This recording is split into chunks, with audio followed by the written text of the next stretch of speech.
So you said earlier that you don't think both are going to happen, and I want to ask you. So you have Dez saying it that both could happen, and then you have Albert Breer saying that we're looking into both. So potential of it, there is potential of that, especially whatever happens. How do you think that could look if it happens? I know it's speculation. How could that look if you bring in both of them? Oh man, shoot! If you're thinking about having OBJ and DeAndre Hopkins, I think offensively you're pretty much set. I mean, you really are. And so the thing is, where OBJ could come in and still kind of get himself healthy, kind of work around, like get into it because he's been out for a year. You still got these young guys in here, but you're talking about two guys, man, that can catch any ball thrown to them, get open, crafty, still good players. Still got burst. I watched OBJ.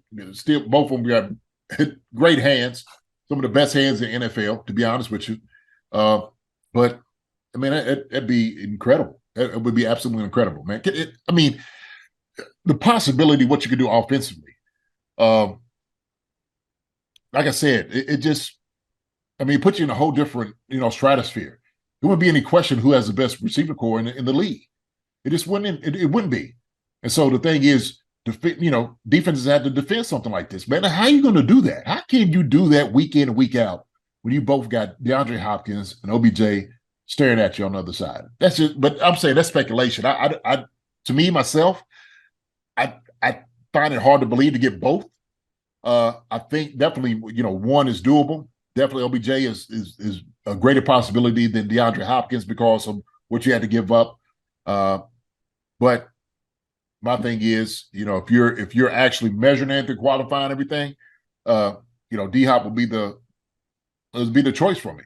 So, yeah, OBJ the new numbers, I think, because he's reset his market with the whole $20 million a year thing. I think he's seen what's going on out there as far as not paying anybody, and so I think he just wants anything above $5 million a year.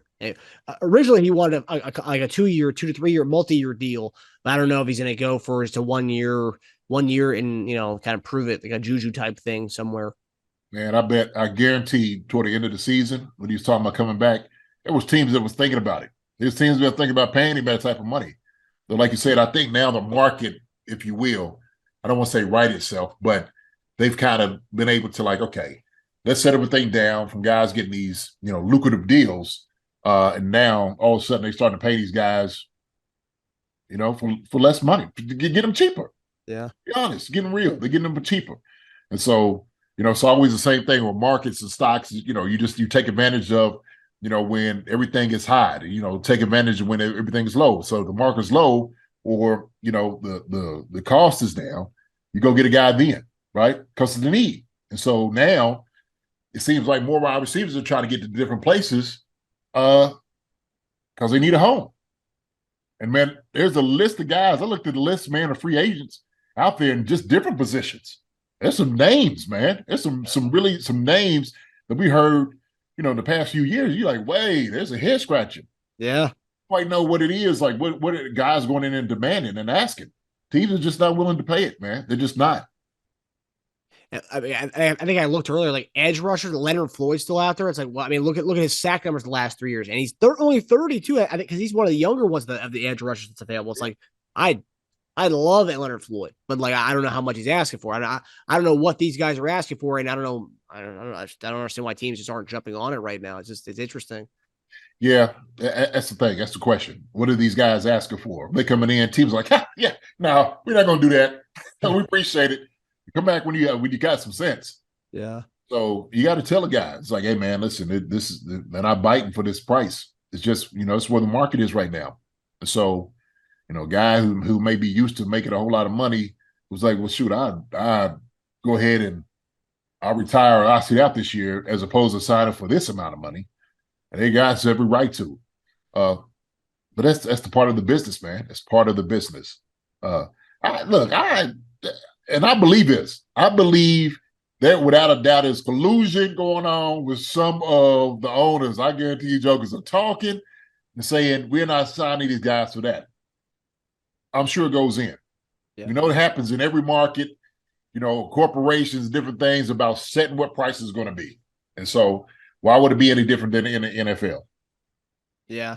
I can definitely see that. I mean, there's a reason why that we're seeing across the league. It's just like been kind of like silence. It's crazy. It's crazy how much the lack of moves. Obviously, usually the week after free agency begins, it gets silent again. You get that kind of dead period. But like, I feel like it's very dead. Like we're not hearing anything going on right now. Dude, yeah, it's not. It's almost like eerily too silent, isn't it? Yeah. Wait a minute, man. Like, what's going on? I mean, right? And that's why these Hopkins and OBJ rumors are killing it, because it's literally the only thing that's going on in free agency. And you and I were amongst the first on this story. Hi, everybody. Thanks for watching. Subscribe here to get the latest from the show. Also, be sure to check out the best clips from Chief Concerns. And if you prefer to listen to the show, subscribe and follow us on Apple Podcasts, Spotify, and anywhere else you get your podcasts.